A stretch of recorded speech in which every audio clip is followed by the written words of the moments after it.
ఇక్కడ సెక్యూరిటీ లేదు కదా, అవును. వీళ్ళకి ఇప్పటికే ఓవర్ఫ్లో, ఉమ్, కొత్తగా చేర్చుకోలేరు వీళ్ళు, ఉమ్, ఉమ్, ఉన్నోళ్ళే ఎక్కువైపోయారు. అవును.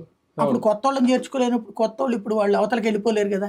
ఉమ్, అయితే వాళ్ళని భయపెట్టి దారికి తెచ్చుకోవచ్చు. ఉమ్, లైక్ ఇప్పుడు 2014లో మీరు ఒకసారి గుర్తుకు తెచ్చుకుంటే, అంతకుముందు కాంగ్రెస్ తరపున గెలిచిన వాళ్ళందరూ టర్న్ అయిపోయారు ఉమ్, టీడీపీ వైపు. ఉమ్, ఒకసారి గుర్తు తెచ్చుకున్న వాళ్ళందరూ టీడీపీ వైపు టర్న్ అయ్యారు, అక్కడేం టీఆర్ఎస్ వైపు టర్న్ అయిపోయారు. అవును. అవును. ఎందుకని? ఇక తమ పార్టీకి భవిష్యత్తు లేదని. ఉమ్, అలాంటి భయం ఇక్కడ కూడా ఫీల్ అయ్యి ఎక్కడ వెళ్ళిపోతారో ఉమ్, అన్నటువంటి ఉద్దేశంతో మనకి 40% ఓట్లు వచ్చినాయి. ఉమ్, కంగారేం లేదు, మన పార్టీ స్థిరంగా ఉంటుంది, నిలబడుతుంది, భయపడాల్సిన అవసరం ఏం లేదు. ఉమ్, ముందు కొన్ని రోజుల పాటు మీరు పెద్దగా విమర్శలు ఏం చేయొద్దు, ఎందుకంటే ఇప్పుడు విమర్శలు ఈ మూమెంట్లో చేస్తే వేడి మీదన అరెస్టులు చేస్తారేమో అని భయం.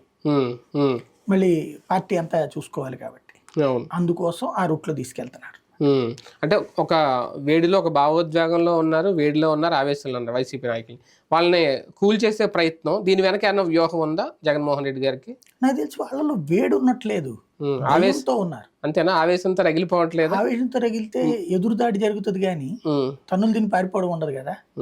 ఇప్పుడు తన్నులు తిని పారిపోతున్నారు చాలా చోట్ల, ఎదురు తిరిగినటువంటి సంఘటనలు ఒకటి రెండు చోట్ల. రెండు వర్గాలు దాడులు చేసుకుంటున్నాయి. రెండు వర్గాలు ఎక్కడ దాడులు లేదు, రెండు వర్గాలు ఇక్కడ ఇద్దరు చేసుకుంటే దాడులు అంటారు. అదే.